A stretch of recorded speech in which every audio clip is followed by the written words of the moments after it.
Nah, yang artinya round kedua akan segera dimulai. So survivors, here we go, Purgatory. So casters, take it away. Alright, ini dia Purgatory. Dan kita sudah melihat garis pesawatnya yang masih adil membagi dua dari Purgatory itu sendiri. Modhouse langsung akan diambil oleh teman-teman dari EVOS Divine. Lalu Dewa United bergerak menuju ke arah Skillots, tidak akan ada gangguan terkecuali ada satu pemain yang bisa dikirimkan oleh EVOS Divine untuk mengganggu menuju ke arah Skillots. Tapi ternyata Sam13 dengan seorang Abax akan first contact di sana. Torat juga turun ke arah Force. Ini yang aku bilang mungkin akan terjadi kontak di awal-awal antara tim Torat dan juga Dewa United. Tapi ternyata Sam13 bahkan belum sampai ke bagian bawah sudah terkena tembakan oleh seorang Abax dari EVOS Divine. Wah, itu aksi-aksi early untuk scouting sih bisa gue katakan emang selalu ada resikonya, selalu ada harga yang harus dibayar. Tapi begitu juga dengan Fagos bersama dengan Kraken ditambah MBR dan tiga Torat yang kayaknya nggak nyampe nih ke arah drop zone mereka secara utuh gitu satu tim. So ini malah menjadi kesempatan. Ini seorang False gatel itu. Gemeteran ini ya udah gatel banget. Nah, bahkan ternyata oh my god. Oh my god, itu double vector bro. Iya. Nah, satu tap dari Ain 94 Rehans. Oh my god. Pasti Rehan juga pernah ngerasain jadi raser pakai double vector gitu kan. Wah. Dan dia paham betul weaknessnya ya. Bener. Untuk nyari jarak. Padahal jaraknya juga udah lumayan deket banget kayak gitu. Dan sekarang kondisinya Torat yang bener-bener cukup dirugikan juga ya. Benar-benar. Meskipun MBR-nya nggak nyampe menuju bagian atas. Tapi ada Kraken Esports Susana tumbang juga pada akhirnya. Dipit oleh dua pemain sekaligus. Bahkan ternyata Kraken Esports nggak dapetin kota yang dia inginkan. Ketemu sama Fagos, ketemu sama EVOS. Dan Fagos juga mengambil beberapa keuntungan dari Kraken Esports. Ternyata untuk sampai ke arah Marble Works harus ada estafet kematian dulu nih. Wah, ini kalau di sinetron kata dokter, saya sudah berusaha semaksimal mungkin. Kalau lu percaya klinik, kalau kata dukun, ini perkara sulit nih. Ya kan? Jadi emang agak susah nih. Bahkan Dewi Fortuna aja menolong gitu. Butuh lebih dari sekedar keajaiban nih untuk memberikan apa yang lagi Kraken inginkan hari ini, yaitu miracle move-nya mereka. Tidak bisa menurut gua. Iya. Terlalu jauh mungkin. Terlalu jauh. Bahkan jangankan dari arah Kraken ya, Torat bahkan ya dengan situasi pemain mereka yang masih sama di season lalu, kita tahu performanya kayak gimana, yang tiba-tiba benar-benar flop di season kali ini juga jadi satu pertanyaan. Latihannya nih, gimana nih permainannya Torat di belakangan ini nih? Apa memang mereka masih main default kayak yang di season kemarin? Gak terlalu menonjol di liga tapi nanti di final kasih surprise? Karena memang mereka speciality-nya di sana gitu ya kan? Kita gak pernah tahu dan itu masih sangat mungkin terjadi. Karena memang Torat merupakan salah satu tim yang tidak diduga-duga juga juara kemarin season 8. Betul sekali. Oh my god. Nah ini yang tadi di-mention Skyla, map gede, main Russia, ya ini yang terjadi gitu. Itu M24 loh.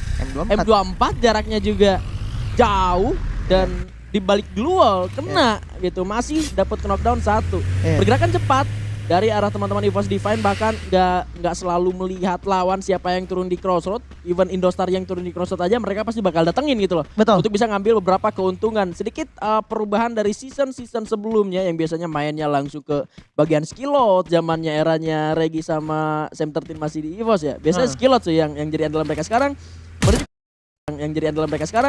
Menuju ke arah Crossroad, dan bahkan ternyata dia tahu di belakang masih ada satu pemain. Too strong Russia. Ini gue yakin nih. Kalau komentar udah pasti udah ada yang berpikiran kenapa nggak dimainin Russia dari awal. Udah pasti gitu tuh kurang lebih tuh. Gitu ya kan. Karena kemarin gue dengar Matrian juga sempat ngomong nanti di match day terakhir sama di final bakal ada kejutan. Mungkin kejutannya adalah Russia full main. Itu dia kejutan kartu asnya. Iya. Kartu asnya. Brasilia sudah ada lemparan granat dari seorang Topek yang masih belum terkenal secara siapapun. Morp Team merupakan salah satu tim juga yang sangat mahir sekali untuk bisa mempermainkan lawan yang akan menyerang ke arah mereka. Mengadu setup dan nampaknya sebuah portal goal yang tadi terbuka dimanfaatkan oleh satu sport. Dan tidak ada satupun pemain di bagian atas karena Morp Team sudah berada di bagian bawah. Dan oh my god, satu ditukar satu. Joker coba melakukan follow up, tapi ternyata tidak ada tembakan yang connect juga ke arah Joker. Sehingga Joker masih bisa menyelamatkan satu orang teman, tapi Maal akan keluar dengan relatif di bagian atas. Dar tidak terkena ke arah siapapun. Morteam kehilangan 2 pemainnya. Di bagian atas terlihat terpantau ada satu orang lagi dari Morteam, dan Cibeng dikirimkan untuk melarikan diri dari arah Brasilia. Ini gue ngeliatnya Morteam sih lagi kalah aim sih. Karena kondisinya sebenarnya Morteam narik anak-anak satu e-sport ke sini itu emang ke winning conditionnya anak-anak Morteam. Yang mana kita tahu pas Morteam di minggu-minggu awal main agak di belakang, di lapangan, itu Morteam agak remis dan sulit loh lawan satu e-sport. Tapi sekarang ternyata terjadi lagi. Winning condition yang ingin diciptakan tidak terjadi. Sambil kita lihat apakah kemenangan mungkin bisa terjadi untuk Tiger Wong. Lihat 2 player sudah kandas begitu aja, tapi untungnya masih ada pocket market dari seorang Rasya berhasil menghidupkan kembali seorang abang. Dapat critical damage. Benar juga ada Jojo. Jojo, you guys are too slow. This is Rasya, the real fast hand right here. Tapi sayangnya Bara sudah ada di sana dan Bara berhasil mengkandaskan seorang Rasya. Wah, Jojo, lu harus lihat tadi betapa lu kecolongan sebagai support sih. Iya. Itu mahal sih tadi kecolongannya sih. Iya, visionnya dapat dari orang Rasya, padahal dari gimana Rasya bisa naik ke bagian atas. Itu ada satu portal go di antara pertempuran yang sedang chaos terjadi. Gitu loh. Jadi sangat mudah tertebak sebetulnya secara positioning. Ya emang itu jatuhnya lebih ke arah kecolongan juga. Dan sayangnya ternyata Morteam harus kandas di posisi ke-12. Dan pergerakan cepat RRQ masuk menuju ke bagian rumah 13 Brasilia. Kali ini akan berusaha untuk mengkandaskan satu e-sports. Ada di bagian atas, Dude sudah melihat pergerakan satu pemain. Bahkan Trogonnya berhasil diblok dengan satu buah glue. Lompat, dia bisa lo lewat kayak begitu. Diikuti jejaknya, dikasih infonya lewat dari portal go yang digunakan oleh RRQ. Tapi masih begitu komit untuk dikejar. Coba diadu aimnya, 2 lawan 1. Buka glue-nya pelan-pelan. Abai bersama dengan satu rekannya, dan Abai berhasil mendapatkan kill-nya. Sekomit itu, serespek itu tim sekelas RRQ, Kazu. Barusan yang Abai lakukan boleh gue sarankan untuk nggak dicoba ya teman-teman. Abai tadi mau coba ngepick ke kiri gitu karena dia tahu musuhnya buka badannya ke dari kanan gitu ya kan, keluar dari pohonnya. Tapi Abai ngepick mau coba nge-strafe ke arah kiri itu, dia tahu di sampingnya ada wingman yang bisa diandelin, ada dudesnya. Kalau lu coba itu direket sendirian ngepick dari kiri, jangan dah. Soalnya Abai aja tadi lu lihat kekikis juga darahnya setengah. Kekikis juga, ya kan? Sampai dia harus buka glue lagi pada akhirnya. Dan ya itu penuh perhitungan. Jadi pakai berani ke kiri kayak begitu karena memang ada temennya di samping. Iya, jangan dicoba teman-teman. Kelihatannya emang mudah gitu. Ya. Nice. Itu insight yang bagus untuk kita ngadu-ngadu peng shot kayak begitu tuh, tolong harus penuh perhitungan lah ya. Iya, semangat kan soalnya kita portalnya bisa gue pakai juga. Satu orang doang gitu. Tapi lu ngepick dari kiri bisa jadi lu kepleset di situnya karena nggak disiplin. Dan ini dia. Ini juga adalah momen di mana Gardu bertemu dengan seorang Kapten Justin yang mana Vigo hanya bisa meratapi kaptennya diculik dan dihajar sama anak-anak dari Onyx Olympus, serta mungkin Vigo juga udah mulai terdeteksi keberadaannya. Dan ini dia gak banyak yang mungkin bisa gue sampaikan karena memang senggak banyak poinnya Kraken juga di hari ini. Ya, menyelam saja. Lanjut menyelam lagi menuju ke lautan yang bawah, bahkan sampai ke bagian luaran dari zonanya. Lemparan granat dari seorang Bion masih belum dapat, tapi ternyata oh my god, Mr. 05 terkena sebuah tembakan dari arah belakang rumah dari batu. Ada SCF si paling span. Tetapi ini akan menjadi satu concern untuk Dewa United. Bahkan Mr. 17 yang sudah terlampau ada di bagian depan juga harus tumbang di tangan seorang Legalot, menghancurkan formasi dan inisiasi yang akan dilakukan oleh Dewa United Esports karena itu di luar perhitungan mereka ternyata. Yes. Awareness berarti masih bisa gue simpulkan setelah sampai minggu ketiga ini emang awarenessnya 05 sih udah gak kayak dulu ya, walaupun aimnya masih bisa gue katakan tajam sekali. Tapi awareness kecil yang sepele gitu tuh kadang yang bisa bener-bener jadi menunda dan bahkan mendelay lu. Jadi yang tadinya lu dapat winning condition, lu bisa nge-setup lawan lu, tapi kita nggak bisa lanjut perang lagi. Makanya Dewa United langsung narik lagi kan. Iya, masalahnya sekalipun ke revive pakai pocket sih udah nggak bisa lagi masuk ke Nggak lootingan yang tadi. Nggak bisa. Mereka udah paham perangnya sama siapa. Udah ada kontak lah dan ternyata Bion udah ke spot posisinya. Oh my god. Tangannya habis nembak, dia tahu musuhnya buka global, langsung ganti RGS, ganti lagi senjata dan dia tahu animation delay-nya dari lawannya. That's why Dudes advantage, udah pasti menang trade kayak gitu dan itu adalah kapasitas pro player yang harus kalian capai kalau kalian pengen jadi pro player hebat gitu ya. Nah itu dia tahu dengan satu global yang kelihatan gak ada nairinya sekali tembak RGS juga itu udah langsung ganti senjata. Itu. Bro. Dan gak make Petrobo juga lagi. Bener, aduh.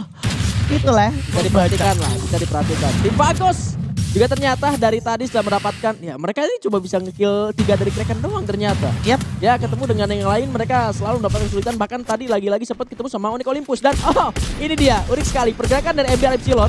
Mereka langsung pakai satu buah portal go-nya untuk naik menuju ke bagian atas rumah kuning dan belum masuk dalam zona selanjutnya. Mereka gue yakin sekali nggak bakal turun untuk ngehajar ke arah RRQ-nya. Ini belum waktunya MBR berang besar. Iya, belum. Tapi ini bakal jadi cerita yang berbeda kalau Morpe masih hidup sebenarnya. Oh iya. Bakal jadi cerita yang berbeda kalau Morpe masih hidup karena MBR pasti bakal struggle banget buat ngajar Morp di lapangan tuh di rumah 13 gitu ya kan. Dan RRQ ini gua ngeliatnya RRQ lagi coba tarik ulur MBR-nya, lagi coba mainin fokus MBR ada di mana, titiknya habis itu dia coba abuse di bagian MBR lagi nggak fokus. Dan kita bisa lihat Onyx juga sekarang sebenarnya lagi main default ala Onyx Olympus. Dia main dari arah rumah kayu tepi pantai dan ternyata TWE sudah ambil posisi yang sebenarnya posisi riskan itu. Apalagi sekarang Onyx Olympus di nahkodai oleh Aceng tahu betul. Aceng punya pengalaman di tembok ini bersama Starlight pada saat itu. Kalau tembok ini merupakan tembok yang sangat-sangat tidak menyenangkan. Bakal rawan banget kena sandwich. Ada EVOS, ada Vagos, ada juga TWE kali ini. Dan Onyx Olympus bakal riding wave, bakal mainin grenade ya. Dan bakal tahan dulu sebisa mungkin supaya TWE gak bakal dikasih nafas. And that's it.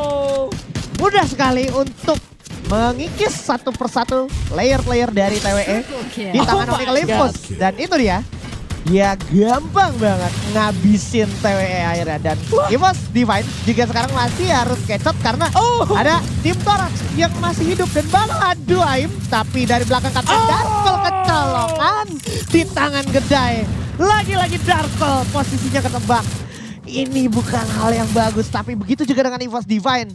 Tersisa seorang Kapten Gedai aja yang untungnya masih sempat menghidupkan Ray.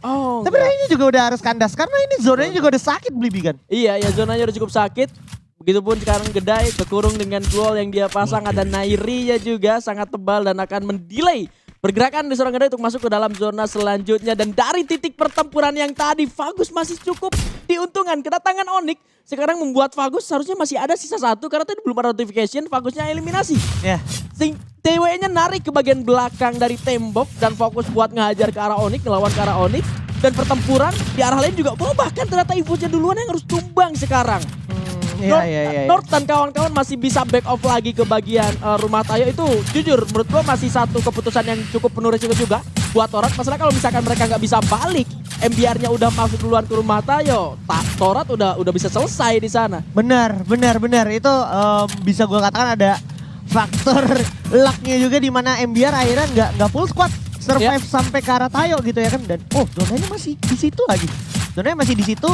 Ini RRQ udah pasti nggak bakal ngebiarin orang mendekat ke arah vending machine ungu yang mana itu udah menjadi cukup seksi untuk orang-orang yang masih punya banyak koin, terutama Onyx Olympus yang udah kehilangan sang kapten dan satu esports kandas. Begitu juga dengan player dari Vagos tadi, Berlia, player yang udah nggak bisa berbicara banyak lagi. Tapi North hati-hati, udah dalam pantauan dari seorang Jack dan sepertinya Thorat nggak mau membuat aksi terlebih dahulu kecuali bakal ada aksi lain dari tim lain juga. Ya ini udah menjanjikan sebenarnya buat Thorat ketika mereka setidaknya satu dari mereka bisa menjaga satu sama lain. Tapi Darko lagi-lagi menjadi orang pertama yang terpick dari setiap pertempuran yang dilangsungkan oleh tim Thorat. Bahkan sayangnya tidak bisa di follow up lagi. Harus terending dan tim Thorat kehilangan satu pemainnya. Ini akan sangat menyulitkan juga. Biar sudah pulang di posisi kelima. Masih ada RRQ yang harus diamankan yang harus ditangani oleh teman-teman dari tim Tora tim sendiri. Onyx sedang sibuk bersama dengan SCF 4 lawan 4. Pos berhasil tumbangkan pertama.